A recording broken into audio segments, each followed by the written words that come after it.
ഇന്ന് രാവിലെ തന്നെ ആസ് യൂഷ്വൽ മക്കളെയൊക്കെ ഡ്രോപ്പ് ചെയ്യാൻ വേണ്ടി പോവാണ്. ആര്യനൊന്ന് ചെറുതായിട്ട് എന്നോട് പിണങ്ങിയിട്ടുണ്ടായിരുന്നു. അപ്പോൾ അവൻ്റെ പിണക്കൊക്കെ ഒന്ന് അങ്ങോട്ടും ഇങ്ങോട്ടൊക്കെ ആയിട്ട് മാറ്റിയാണ് കേട്ടോ ഞാൻ. കഷ്ടപ്പാടാണ് മക്കളെ. അങ്ങനെ ആ പിണക്കൊക്കെ മാറ്റി അവരെ ഡ്രോപ്പ് ചെയ്ത് ഞങ്ങളിതാ തിരിച്ച് വീട്ടിലേക്ക് തന്നെ എത്തിയിട്ടുണ്ട്. ടോട്ടോ ഇല്ലാത്തതുകൊണ്ട് ലിയോക്ക് ഒരു സങ്കടം വേണ്ട വെച്ചിട്ട് ലിയോനെ ജസ്റ്റ് ഒന്ന് നടത്തിക്കാനൊക്കെ കൊണ്ടുപോകുന്നുണ്ട് സുജി. ഞാൻ അതൊക്കെ നോക്കി ഇവിടെ ഇങ്ങനെ ഇരിക്കുകയാണ്. ഇത് ഞാൻ കുടിച്ച ചായൻ്റെ കപ്പല്ല കേട്ടോ, ഇത് സുജീൻ്റെ കപ്പാണ്, കാലിക്കപ്പാണ്. കണ്ടില്ലേ, ഇന്ന് ചേച്ചി ലീവാണ്. അതുകൊണ്ട് തന്നെ സാധാരണത്തെക്കാളും കുറച്ചും കൂടി പണിയുണ്ട് കേട്ടോ. ഒന്ന് മെയിനായിട്ട് ഒരിക്കലും തീരാത്തൊരു പണിയുണ്ടല്ലോ, പാത്രം കഴുകുക എന്നുള്ളത്. അത് കുറേ ഞാൻ കഴുകി, കുറേ ഡിഷ് വാഷറിലും വെച്ചിട്ടുണ്ട്. എൻ്റെ പണി ഇങ്ങനെ തീർത്തുകൊണ്ട് നിൽക്കുകയാണ്. അതിൻ്റെ ഇടയിൽ ഇന്ന് നല്ലൊരു അരച്ചുട്ട പത്തിരി ഉണ്ടാക്കാൻ വിചാരിച്ചിട്ട് അത് സെറ്റാക്കുന്നുണ്ട്. അങ്ങനെ ഓരോരോ കാര്യങ്ങൾ സ്പീഡ് തീർക്കുമ്പോഴാണ് അതിൻ്റെ ഇടയിൽ ഒരാൾ വന്നത്. ആരാന്ന് എല്ലാവർക്കും അറിയില്ല. ടോട്ടോ അവൻ്റെ ഷോ ഒക്കെ കഴിഞ്ഞ് വന്നിട്ടുണ്ട് കേട്ടോ. രണ്ടാളും കൂടിയിട്ടുള്ള സ്നേഹപ്രകടനമാണ് ഈ കാണുന്നത്. ഞങ്ങൾ എന്നൊരു മൈൻഡ് പോലും ഇല്ല കേട്ടോ, എന്ത് സാധനമാണാവോ. പിന്നെ ആസ് യൂഷ്വൽ അവനും വെറും കൈയോടല്ല വന്നിട്ടുള്ളത്. 3 സർട്ടിഫിക്കറ്റ് ഉണ്ട്, പിന്നെ ഒരു ട്രോഫിയും 2 മെഡലും ഒക്കെ ആയിട്ട് നിറകൈകളോടെയാണ് അവൻ വന്നിട്ടുള്ളത്. അവനൊരു കില്ലാടി തന്നെ അല്ലേ.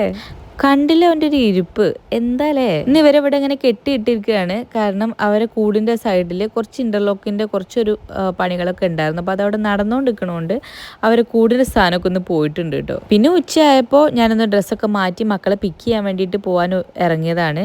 ഇപ്പോൾ 2-3 ദിവസമായിട്ട് ഒരേ പാട്ട് ലൂപ്പ് മോഡിൽ ഇട്ടുകാണ്ട് കേട്ടോണ്ടിരിക്കുകയാണ്. വേറെ ഏതുമല്ല, നമ്മുടെ കല്യാണി പാട്ടാണ്. ശ്രേയ ഘോഷാലിന്റെ സൗണ്ടിൽ ഞാൻ അങ്ങോട്ട് മെൽറ്റായി പോവുകയാണ് കേട്ടോ. പിന്നെ ഇതൊരു പുതിയൊരു ട്രൈപോഡാണ്. ഈ മാസം 28-ന് എൻ്റെ ബർത്ത്ഡേ ആണ് കേട്ടോ. അപ്പോൾ അതിന് സുജി 1 മാസം മുമ്പേ വാങ്ങിത്തന്ന ഗിഫ്റ്റാണിത്. ഇത് മാത്രമല്ല കേട്ടോ, വേറെ 1-2 സാധനം ഉണ്ട്. അതാണ് മെയിൻ സാധനം. അങ്ങനെ കോണ്ടന്റ് ക്രിയേഷന് പറ്റിയ കുറേ സാധനങ്ങളാണ് ഇപ്രാവശ്യത്തെ എൻ്റെ ബർത്ത്ഡേ ഗിഫ്റ്റ്. നേരത്തെ കിട്ടിയെന്ന് മാത്രം. എനിക്ക് അത്രയും യൂസ്ഫുൾ ആയ സാധനങ്ങളായതുകൊണ്ട് നേരത്തെ തന്നെ ഉപയോഗിച്ച് അങ്ങോട്ട് തുടങ്ങിയിട്ടുണ്ട്. ഇത് കൊണ്ടു നടക്കാനും ഈസിയാണ്, എവിടെയും വെച്ചിട്ട് നമുക്ക് ഫിറ്റ് ആക്കാനും പറ്റും. ഭയങ്കര യൂസ്ഫുൾ ആണ് കേട്ടോ.